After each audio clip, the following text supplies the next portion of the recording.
कभी चीनी के बदले गेहूं तो कभी गेहूं के बदले कपड़े। पहले कुछ ऐसा ही होता था, पर जब गिव एंड टेक की चीजें जब कॉम्प्लिकेटेड हुई तब आया एक रेवोल्यूशनरी आइडिया, मनी का। तो चलिए आज जानते हैं मनी के बारे में, इस रेवोल्यूशनरी आइडिया के बारे में इस वीडियो में। हेलो, मेरा नाम है Arya Dubey and welcome to फ्यूके एजुकेशन। आज हम इस वीडियो में जानेंगे कि किस तरीके से मनी का एवोल्यूशन स्टार्ट हुआ और मनी किस तरीके से आगे जाके इवॉल्व हुआ बार्टर सिस्टम के बाद। तो चलिए इस वीडियो को स्टार्ट करते हैं।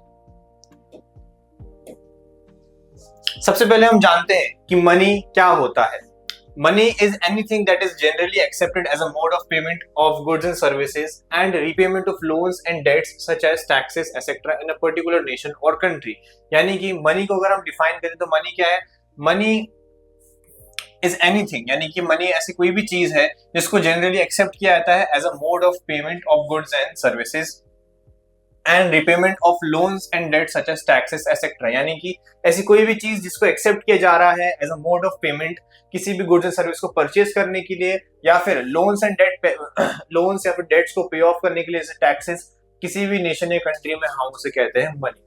Money was invented to facilitate trade as the barter system, but it cannot express the value and prices of the goods and services। यानी कि मनी को बनाया गया था जिस कारण से हम ट्रेड को फैसिलिटेट कर सकें, जो ट्रेड थी उसको फैसिलिटेट कर सकें। बिकॉज बार्टर सिस्टम जो है उसमें काफी सारे लिमिटेशंस थे, जैसे कि बार्टर सिस्टम जो है वो वैल्यू जो है गुड्स एंड सर्विसेज की उसको एक्सप्रेस नहीं कर सकता था, प्राइसेस जो है गुड्स एंड सर्विसेज को उसको वो फिक्सेट नहीं कर सकता था, और ऐसे करे काफी सारे अलग अलग लिमिटेशंस थे। The term money covers everything like currency, notes, coins, cheques etcetera. यानी कि जो है टर्म मनी है ये काफी एक ब्रॉड कंसेप्ट है जिसके अंदर currency, notes, coins, cheques etcetera ये सारे की सारी चीजें इसके अंदर आती हैं to carry out all the economic transaction and settle claims. यानी कि सारे के सारे इकोनॉमिक ट्रांजेक्शंस को कैरी आउट करने के लिए और जो भी क्लेम्स है उनको सेटल करने के लिए। As a currency money circulates from country to country and person to facilitate trade. यानी कि एज अ करेंसी अगर हम बात करी जाए तो करेंसी भी जो है मनी का एक फॉर्म है जहां पे मनी सर्कुलेट करता है country to country and person to person, जिससे कि ट्रेड को फैसिलिटेट किया जा सके। Different stages of money are commodity money, metallic money, paper money, credit money and plastic money, right. तो बार्टर सिस्टम के सारे लिमिटेशंस को देखने के बाद एक ऐसा कंसेप्ट बनाया गया है मनी जिससे कि हम सारे ट्रेड को जो है फैसिलिटेट कर सकें और जो भी बार्टर सिस्टम के जो भी ड्रॉबैक्स थे, जो भी लिमिटेशंस थे उनको ओवरकम कर सकें। आप देखें जो भी हमने लास्ट वीडियो में बार्टर सिस्टम के लिमिटेशंस देखे थे वो सारे के सारे लिमिटेशंस को ओवरकम करता है मनी। अब हम जानते हैं मनी का इवोल्यूशन कैसे कैसे स्टार्ट हुआ। Money has evolved through various stages. The stages are as follows. यानी कि सबसे पहले अगर हम देखें तो सबसे पहले आया था commodity money.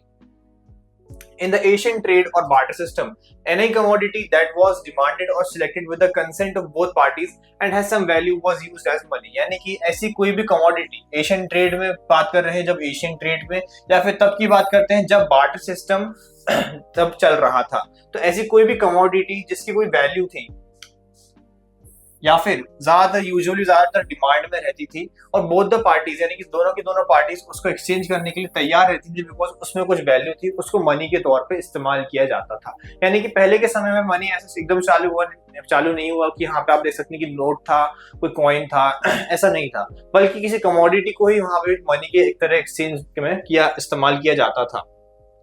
For example wheat, cloth, fur, metal, salt etcetera. यानी कि wheat, cloths, fur, metal, salt etcetera ये सारे की सारी चीजों को एज अ मनी इस्तेमाल किया जाता था, वर यूज्ड एज मनी। यानी कि आप देखें यहाँ पे कोई कॉइन्स नहीं थे, यहाँ पे कोई करेंसी नोट्स नहीं थे, बल्कि कमोडिटीज ही थी जो ज्यादातर हाई डिमांड में रहती थी और ज्यादातर लोग जो उसको एक्सचेंज करने के लिए तैयार होते थे।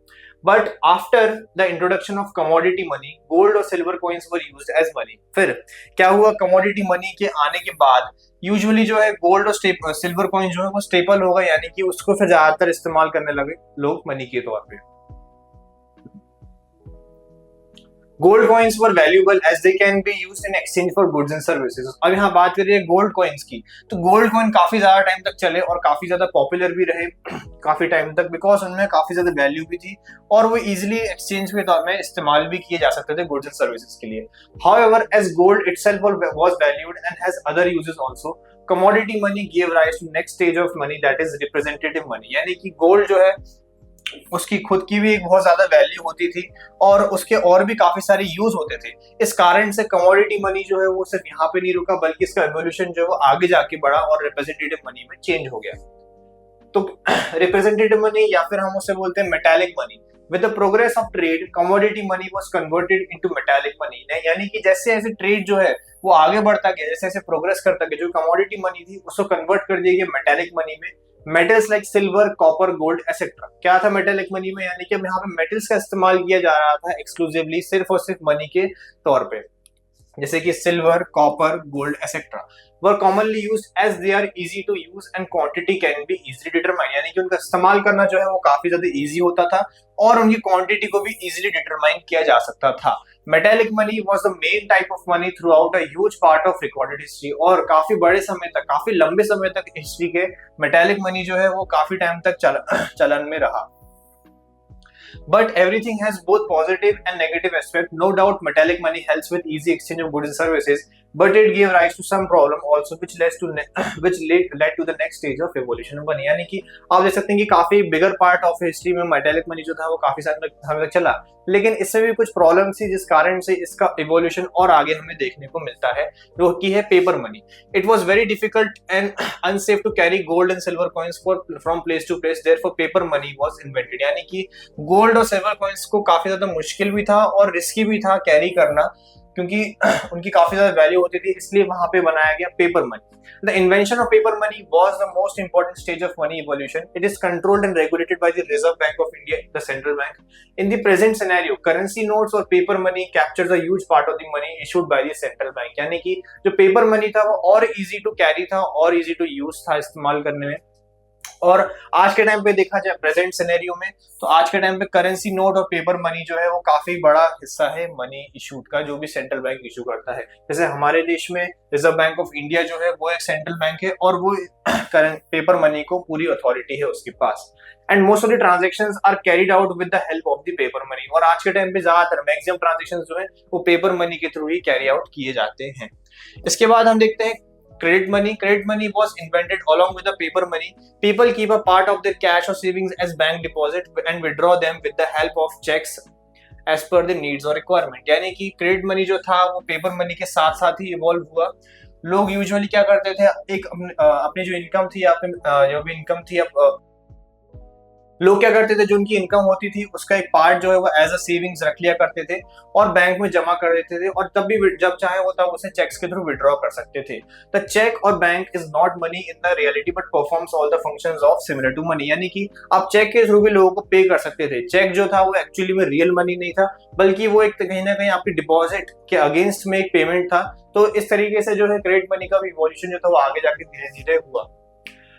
और नेक्स्ट फिर आपका आता है plastic money. Plastic money is the latest type of money in the form of debit and credit cards. The main aim of plastic money is to reduce the need of carrying cash everywhere to make transactions, यानी कि ये latest type of money है जो evolve हुआ है, और plastic money में usually debit card और क्रेडिट कार्ड जैसी चीजें आती हैं। प्लास्टिक मनी का मेन एम क्या था कि जिससे कि हम हर जगह कैश जो है उसको कैरी करके ना ले जाएं और उनके बिना कैश कैरी किए भी पेमेंट्स कर सकें। Currently, plastic money is used largely by people, which reduces the risk of carrying a large amount of cash for making transaction. यानी प्लास्टिक मनी जो है यूजुअली ज्यादातर लोगों के थ्रू इस्तेमाल किया जाता है, जिससे कि आपको लार्ज अमाउंट ऑफ कैश जो है हर जगह लेके जाने की जरूरत नहीं है बड़े पेमेंट से बड़े ट्रांजेक्शन करने के लिए। अब यहाँ पे हम देखते हैं लीगल डेफिनेशन ऑफ मनी, क्या मनी को लीगली किस तरीके से डिफाइन किया जाता है। According to legal definition, anything accepted and declared by the government as money is money, यानी कि लीगल डेफिनेशन के अनुसार देखा जाए तो मनी वो है जिसको गवर्नमेंट ने डिक्लेयर कर दिया है। Anything accepted and declared by the government as money, यानी कि गवर्नमेंट किसी भी चीज को अगर डिक्लेयर कर देती है मनी के तौर पे तो वो चीज फिर मनी रहेगी। On a legal basis there are two kinds of money, और लीगल बेसिस में अगर हम देखें तो उसे फर्दर और दो हिस्सों में क्लासिफाई करा गया है। Legal tender money. Legal tender money is the money that can be legally used to make debt and other payments, यानी कि लीगल टेंडर मनी वो मनी है जिसका इस्तेमाल हम लीगली इस्तेमाल कर सकते हैं किसी भी कोई डेट पेमेंट करने के लिए या फिर कोई अदर पेमेंट करने के लिए। According to the law, a creditor is obliged to receive such money in the respect of payment of debt due to him, यानी कि लॉ के अकॉर्डिंग कोई भी अगर क्रेडिटर होगा यानी कोई भी अगर लेनदार होगा तो वो ऑब्लाइज्ड है उस मनी को रिसीव करने के लिए, अपने डेट को क्लियर करने के लिए दूसरे इंसान से। Legal tender money is further divided into, और लीगल टेंडर मनी को फर्दर और डिवाइड किया जाता है दो हिस्सों में। एक आपका होता है लिमिटेड लीगल टेंडर मनी और दूसरा आपका होता है unlimited legal tender money. Limited legal tender money it is a form of legal tender money which is used to pay the debt up to a certain limit, यानी कि ऐसा money, यहाँ पे देखिए आप देख सकते हैं कि इस शब्द का इस्तेमाल किया गया लिमिटेड लीगल, यानी कि इससे हम कोई भी डेट को या फिर किसी भी चीज का पेमेंट कर सकते हैं, लेकिन एक सर्टेन लिमिट तक, यानी कि इससे आप सर्टेन लिमिट तक ही किसी इंसान को या किसी पार्टी को पे कर सकते हैं। Beyond a certain limit, a person may refuse to accept the payment without the fear of any legal action taken against him, यानी कि एक सर्टेन लिमिट के बाद जो पर्सन है वो मना कर सकता है इस चीज को, इस मनी को रिसीव करने के लिए कोई भी लीगल एक्शन उसके अगेंस्ट लिए बगैर। अगर हम इंडिया में बात करें, in India coins are type of limited legal tender money, यानी कॉइन्स जो है वो एक तरह की लिमिटेड लीगल टेंडर मनी है ना। आप कभी नहीं देखेंगे कोई करोड़ों का पेमेंट कॉइन्स के थ्रू कर रहा है, राइट, बिकॉज वो क्या है, वो एक लिमिटेड लीगल टेंडर मनी है। अगर कोई व्यक्ति चाहे तो मना कर सकता है एक लिमिट के बियॉन्ड। नेक्स्ट हमारा आता है unlimited legal tender money. It is a form of legal tender money which is used to pay the debt of any amount, यानी कि ये इस तरह का मनी है जिससे आप किसी भी अमाउंट का डेट जो है उसे पे कर सकते हैं। If a person refuses to accept the money then legal actions can be taken against him, और जो पर्सन है या कोई व्यक्ति है वो इस मनी को एक्सेप्ट करने से मना नहीं कर सकता। अगर वो लिमिटेड लीगल टेंडर हो तो मना कर सकता है, पर अगर वो अनलिमिटेड लीगल टेंडर मनी को मना करता है रिसीव करने से, एक्सेप्ट करने से, तो उसके अगेंस्ट जो है एक लीगल एक्शन लिया जा सकता है। In India paper notes are the type of unlimited legal tender money, और इंडिया में जो पेपर नोट्स हैं वही हमारे अनलिमिटेड लीगल टेंडर मनी है, यानी कि आप इससे कितना भी पेमेंट चाहे उतना पेमेंट किसी को भी कर सकते हैं और कोई भी सामने वाली पार्टी या फिर कोई भी पर्सन है वो इसको मना नहीं कर सकता रिसीव करने से या एक्सेप्ट करने से। फिर हम देखते हैं फंक्शनल डेफिनेशन ऑफ मनी। तो अब इसके पहले हमने देखी कौन सी लीगल डेफिनेशन ऑफ मनी की, लीगली लॉ किस तरीके से मनी को डिफाइन करता है। लेकिन अगर हम फंक्शंस की बात करेंगे, मनी कौन कौन से रोल प्ले करता है, कौन कौन से फंक्शंस प्ले करता है, तो उस हिसाब से मनी को डिफाइन करें तो मेनली यहाँ पे कुछ कुछ फंक्शन आते हैं मनी के। According to functional definition of money, money is anything that is generally accepted and performs the basic function, यानी कि फंक्शनल डेफिनेशन के according money is anything that is generally accepted, यानी कि हर जगह जहां इसे एक्सेप्ट किया जाता है और ये फॉलोइंग फंक्शंस जो है उसको परफॉर्म करता है। कौन कौन से फॉलोइंग फंक्शंस? सबसे पहला medium of exchange. As a medium of exchange money can be used to make the payment to all the transaction related to goods and services, यानी कि एक मीडियम ऑफ एक्सचेंज है, यानी कि मनी को मैं कहीं भी इस्तेमाल कर सकता हूँ गुड्स एक्सचेंज करने के लिए। मैंने किसी को मनी पे करा और मैंने उससे गुड्स ले लिए, किसी ने मुझे मनी पे करा, मैंने उससे गुड्स दे दिए। तो आप देखिए क्या है यहाँ पे मीडियम ऑफ एक्सचेंज, एक काफी प्राइमरी फंक्शन है मनी का जो मनी परफॉर्म करता है। Next है measure of value. As a measure of value, money works as a common parameter in which the value of every goods and services is expressed in monetary terms, यानी कि money को हम इस्तेमाल कर सकते हैं मेजर ऑफ वैल्यू के तौर पे। आपको अगर किसी फोन या किसी कमोडिटी या कोई भी ऐसी कमोडिटी हो जिसकी वैल्यू आपको जाननी हो तो आप क्या पहले पता करते हैं कि कितने रुपए का है। आप पता देखते हैं कोई फोन को, उसका फोन का प्राइस देखते हैं 80,000 रुपीज, तो आप सोचते हैं कि 80,000 रुपीज क्यों इस फोन का प्राइस है, यानी कहीं ना कहीं आपको पता है कि जो प्राइस टैग लगा रहता है वो कहीं ना कहीं उस कमोडिटी की वैल्यू को भी दर्शाता है। तो मनी जो है वो as a measure of value भी एक्ट करता है। As a measure of value money works as a common parameter in which value of every good and service is expressed in monetary terms, यानी कि पैसों के टर्म्स में हर एक goods and service की जो वैल्यू है वो कहीं ना कहीं एक्सप्रेस करी जाती है। Next is standard of deferred payment. Standard of deferred payment states that the money act as a standard of payment which is also to make the present or near future, यानी कि money का आप इस्तेमाल जो है वो deferred payments के लिए भी कर सकते हैं। डिफर्ड पेमेंट्स यानी कि फ्यूचर पेमेंट्स के लिए भी, यानी कि आपने आज कुछ गुड्स परचेस करे किसी से और आप चाहते हैं कि इन फ्यूचर आप उसको पे करें, तो आप मनी के थ्रू ये चीज कर सकते हैं। याद करें हमने डिस्कस किया था कि बार्टर एक्सचेंज में ये चीज पॉसिबल नहीं थी, कहीं ना कहीं ये बार्टर एक्सचेंज जो था ये कहीं ना कहीं उसका एक लिमिटेशन था। और नेक्स्ट है store of value. Money as a store of value can be used to store wealth in the most economical and convenient way and to transfer purchasing power from the present to the future, यानी कि money को आप easily store कर सकते हैं और wealth store करने में सबसे ज्यादा काम आता है, सबसे ज्यादा इकोनॉमिकल और कन्वीनियंट होता है मनी को, और इससे आपको पास क्या आती है परचेजिंग पावर भी कहीं ना कहीं आ जाती है प्रेजेंट टू फ्यूचर में, यानी कि आज आपके पास जो मनी है उससे आप कल को भी कुछ जो है परचेज कर सकते हैं, खरीद सकते हैं, यानी प्रेजेंट से फ्यूचर में आपके पास एक परचेजिंग पावर जो है वो ट्रांसफर कर देता है मनी। तो फंक्शनल डेफिनेशन पे आते हैं जो कहता है कि मनी कोई भी ऐसी चीज है जिसको जनरली एक्सेप्ट किया जाता है हर जगह, और ये बेसिक फंक्शंस जो है इनको परफॉर्म करता है। ये 5 बेसिक फंक्शंस, अगर आपको याद करें तो देखते हैं ना कि ये 5 बेसिक फंक्शंस जो है वही फंक्शंस है जो बार्टर सिस्टम के कहीं ना कहीं लिमिटेशंस थे। मनी ने इनको ओवरकम करा और ये मनी की क्या हो गए, फंक्शंस बन गए। बार्टर का जमाना गया, अब मनी हर चीज को डिफाइन करता है। Money defines the market. समझिए इसका हर एक पहलू। अगर आपको ये वीडियो पसंद आया हो तो आप इस वीडियो को लाइक, शेयर, सब्सक्राइब करना ना भूलें। ऑल्सो अगर आप मेरे ऐसे ही चैप्टर्स का डिटेल डिस्कशन देखना चाहते हैं तो आज ही डाउनलोड करें फ्यूके एजुकेशन ऐप को। Thank you.